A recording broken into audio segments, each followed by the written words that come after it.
The next time I saw Peter was on Monday at school. He was very sheepish around me, probably because he thinks I'll have told everyone what I'd witnessed.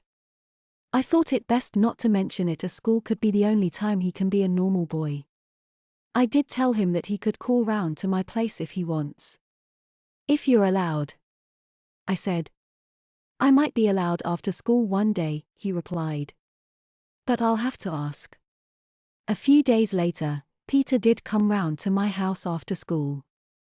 I showed off my collection of Airfix models, my remote control car and various other gadgets.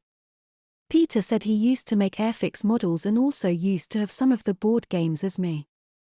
We played Escape from Colditz, but didn't finish as Peter's mother came to collect him at 5 p.m. sharp.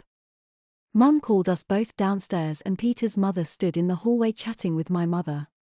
She seems nice enough on the surface, but having seen how she treats her son, all I see is a weird freak of a woman. What have you two been up to? She asks. Oh, that sounds nice. What game were you playing?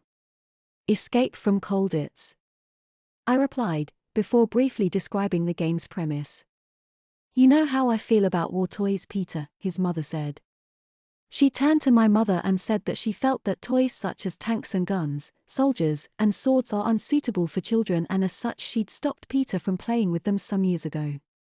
My mother agreed in principle, but felt they were harmless enough since children do know the difference between real life and pretending. Yes, of course they do. Peter's mother smiled.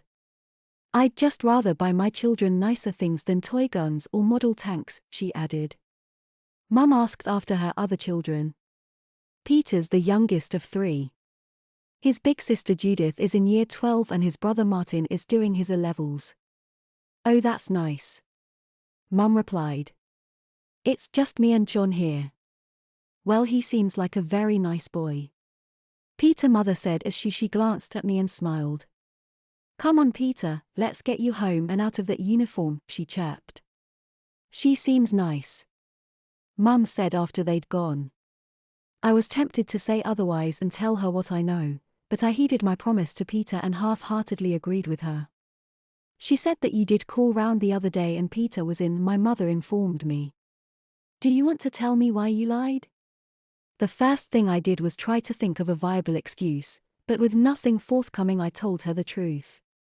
He seemed really embarrassed and I promised I wouldn't tell anyone, so I told you he wasn't in. I explained before saying sorry. Well, that's understandable. Mum replied. I suppose it would have been a bit of a shock if you didn't know he was being petticoated. Was what? I asked. Petticoated. I quizzed. You know when you were naughty and I used to make you sit on the naughty step, stop you from watching TV or take away your favorite toy?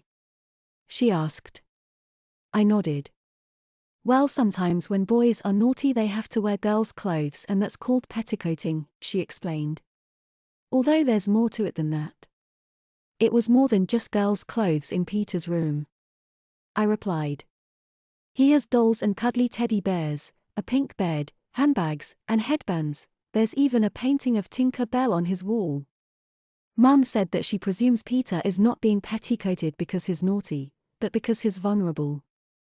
Sometimes if they're gullible or easily led, petticoating is employed to make sure they don't go off the rails and to stop them getting involved in the wrong crowd.